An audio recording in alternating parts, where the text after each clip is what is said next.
Good morning, friends. Today we will learn class 7 chapter number 3 science fiber to fabric part 3 video number 3।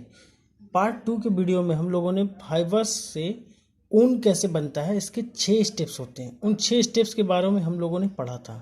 First step, second step, third, fourth, fifth, sixth, इन 6 steps के बारे में पढ़ा था।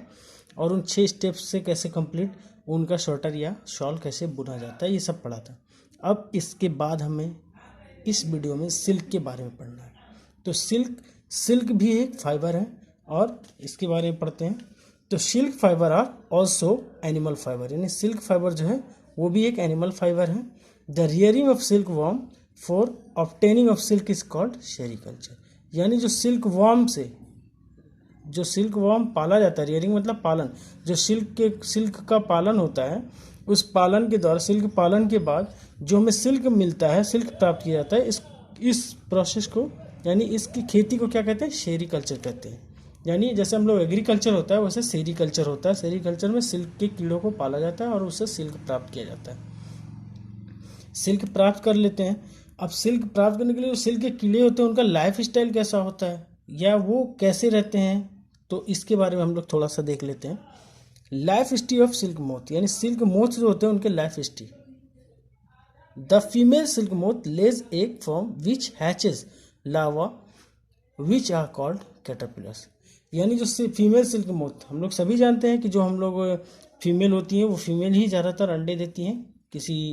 किसी भी कीड़े मकोड़े या किसी भी जानवर या किसी भी चीज़ में अंडे बच्चे या जो भी प्रोसेस होता है फीमेल ही ज़्यादातर करते हैं, फीमेल ही करते हैं। तो इसके बारे में हम लोग देखते हैं। The female silk moth lays eggs from which hatches larva which are called caterpillar, यानी जो फीमेल सिल्क मोथ होते हैं वो अंडे देते हैं और उस अंडे से लार्वा निकलता है और उस लार्वा को क्या कहते हैं? कैटरपिलर कहते हैं या सिल्क वर्म कहते हैं, यानी सिल्क का कीड़ा कहते हैं। उस लार्वा को सिल्क वर्म या कैटरपिलर भी कहा जाता है। फिर नेक्स्ट स्टेज, जब कैटरपिलर निकल गया उसमें से कीड़े के, उसके कुछ दिनों के बाद, after few days, the next stage will start, यानी उसके कुछ दिनों के बाद नेक्स्ट स्टेज स्टार्ट होगा। अब नेक्स्ट स्टेज में क्या होगा? जैसे बच्चे होते हैं थोड़े थोड़े धीरे धीरे बड़े होते हैं, ग्रोथ करते हैं, तो ग्रोथ के साथ साथ उनमें अलग अलग फंक्शन स्टार्ट होता है। बच्चा छोटा रहता है, दूध पीता है, फिर कुछ दिनों के बाद वो बैठना शुरू करता है, फिर घुटने के बल चलने लगता है, फिर घुटने के बाद वो धीरे धीरे स्टेज खड़ा होने लगता है। तो वैसे ही हर एक जानवर, हर एक कीड़े मकोड़े में भी कुछ ना कुछ स्टेप चेंज होते रहते हैं। उन चेंजिंग को ही अलग अलग स्टेप का नाम दिया जाता है। तो जब लार्वा निकला उसके बाद कैटरपिलर कहलाया। कैटरपिलर से नेक्स्ट स्टेज उसका चेंज होगा तो क्या कहलाएगा? प्यूपा कहलाएगा। When pupa covered with silk fibre then covering of pupa is known as cocoon. ध्यान देने वाली बात है कि जब प्यूपा छोटा था तो प्यूपा था, अब प्यूपा क्या है? धीरे धीरे प्यूपा भी चेंज होगा और प्यूपा के ऊपर क्या करेंगे? प्यूपा, वो सिल्क मोथ जो है अपने, यानी कीड़ा जो है अपने चारों तरफ एक खोल बनाता है। जैसे एक मकड़ी का जाला होता है, उसी मकड़ी के जाले की तरह एक बुना होता है। जैसे एक घोंसला बुना होता है, वैसे ही घोंसले की तरह एक बुनाई होती है और वो अपने चारों तरफ कवर करके रख लेता है, ढक लेता है। उसी ढक खोल के अंदर वो मर भी जाता है, यानी उसकी लाइफ उसी में फिनिश हो जाती है। तो वो क्या करता है? वो अपने चारों तरफ एक कवर बना लेता है, खोल बना लेता है और उसी खोल में वो कवर हो जाता है। वो प्यूपा जो होता है, वो प्यूपा के ऊपर जो कवर होता है उस कवर को क्या कहते हैं? कोकून कहते हैं। ध्यान देने वाली बात है, ये जो कोकून है, जो प्यूपा के चारों ओर का कवर है, कवरिंग ऑफ प्यूपा, यानी प्यूपा के चारों ओर जो कवर है, यानी उसका जो रहने का घर है, उसको कोकून कहते हैं। The most common silk moth is the mulberry silk moth, यानी जो सबसे ज़्यादा कॉमन पाए जाने, साधारण रूप से पाए जाने वाला सिल्क मोथ है वो कौन सा है? मलबरी, यानी जो बैर के पेड़ पे पाए जाने वाले सिल्क मोथ है वो ज़्यादा कॉमन रूप से पाए जाते हैं। Sericulture is very old occupation in India, यानी इंडिया में, भारत में सेरीकल्चर यानी सिल्क की खेती बहुत ही पुरानी है। बहुत ही पुराने ज़माने से लोग सिल्क की खेती करते चले आ रहे हैं। सिल्क खेती करते हैं तो अलग अलग टाइप की खेती भी होती है। जैसे हम लोगों ने देखा था ऊन की अलग अलग टाइप्स के ऊन होते हैं। ऊन में अलग टाइप, मतलब कुछ मोटे ऊन होते हैं, कुछ पतले ऊन होते हैं। जैसे कुछ पतले ऊन मतलब सॉफ्ट ऊन, सॉरी मतलब पतला मतलब सॉफ्ट, मतलब कहने का सॉफ्ट है। सॉफ्ट ऊन में क्या है? अंगोरा गोट के जो ऊन बनते हैं वो बहुत ही सॉफ्ट होता है और कैमल का जो ऊन होता है बहुत ही मोटा होता है। तो दोनों में फ़र्क होता है। उसी तरह टाइप्स ऑफ सिल्क में देखेंगे, मलबरी सिल्क है, टसार सिल्क है, एरी सिल्क है, मोगा सिल्क है, ये सारे के सारे सिल्क के अलग अलग टाइप्स हैं। अब उसके बाद हमें सिल्क जब मिल गया तो सिल्क कॉकून जब प्राप्त होता है सिल्क की जो खेती करते हैं उस खेती में जो हमें कोकून मिला था जिसके अंदर वो प्यूपा कवर होता है, पैक होता है, उस कवर से हम लोग को सिल्क मिलता है।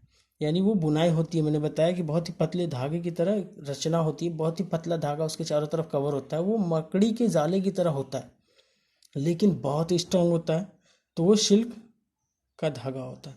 तो इसके लिए सबसे पहले धागा प्राप्त करने के लिए हमें सिल्क की खेती करनी पड़ती है, यानी सिल्क पालन करना पड़ता है, रियरिंग सिल्क वॉर्म। यानी सिल्क पालन के लिए हम लोग क्या करते हैं, female silk worm, silk moth lays hundreds of eggs at a time. यानी जब हम लोग सिल्क की खेती करते हैं तो फीमेल जो सिल्क मोथ होता है यानी कीड़ा होता है, फीमेल सिल्क मोथ मादा जो होती है सिल्क की, वो मादा क्या करती है, बहुत सारे हंड्रेड्स ऑफ एग यानी एक बार में सैकड़ों अंडे देती है। और वो अंडे क्या करते हैं, फिर the eggs are stored carefully on paper है और क्लोथ्स। यानी उन उन अंडों को क्या करते हैं हम लोग, एक कागज़ के टुकड़े पर या कपड़े के टुकड़े पे बहुत ही सावधानी से, बहुत ही केयरफुली सावधानी से उसको स्टोर कर लेते हैं। फिर जब हमको जिसको खेती करनी रहती है, यानी जो किसान खेती करता है फार्मर, उसको हम लोग देते हैं, यानी जो उसको फिर वो दे देते हैं। और वो फिर वो क्या करते हैं, उसको एक under keep eggs under hygienic condition and suitable condition. यानी फिर वो क्या करते हैं, उस अंडों को एक सुटेबल कंडीशन यानी जिस कंडीशन के अंदर सिल्क के कीड़े रह सके, यानी अपना जीवन सही से चला सके, रह सके, वो कंडीशन और वो टेम्परेचर, वो कंडीशन उनको सुटेबल रूप से देकर फिर उनकी खेती की जाती है। और वहाँ से वो सिल्क मोथ बड़े होकर सिल्क वॉर्म मतलब सिल्क का कोकून बनाते हैं और कोकून से फिर धागा निकाला जाता है। अब धागा के बारे में आगे पढ़ेंगे, फिर सुटेबल कंडीशन के बाद प्रोसेसिंग ऑफ सिल्क पढ़ते हैं। सेम नेक्स्ट वीडियो है उसी का नेक्स्ट वीडियो, तो इसमें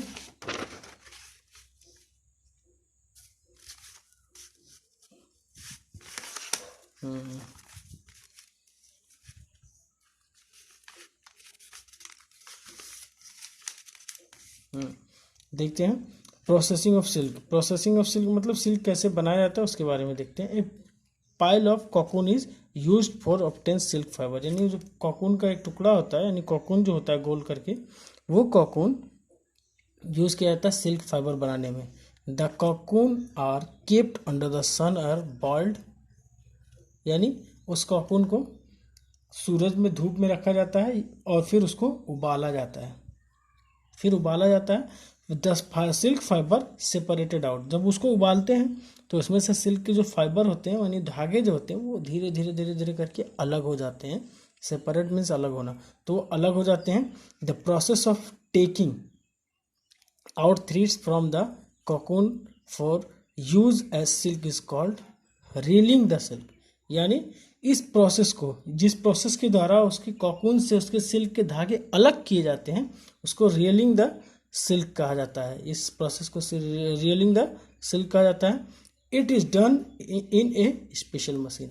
और ये जो रियलिंग जो होता है, रीलिंग का जो सिल्क रीलिंग का जो प्रोसेस होता है वो एक स्पेशल मशीन के द्वारा होता है। वो किसी नॉर्मल मशीन में नहीं हो सकता, वो एक स्पेशल मशीन के द्वारा किया जाता है। तो हम लोगों ने इस चैप्टर में बहुत सारी चीज़ें पढ़ी, कैसे हम लोगों को ऊन प्राप्त होता है, कैसे हम लोग सिल्क प्राप्त करते हैं और सिल्क से कैसे धागा बनता है, फिर उस धागे से हम लोग बहुत सारे स्वेटर या बहुत सारी शॉल या बहुत सारी चीज़ें बनाई जाती हैं। इन सब को हम लोगों ने इस चैप्टर में पढ़ा।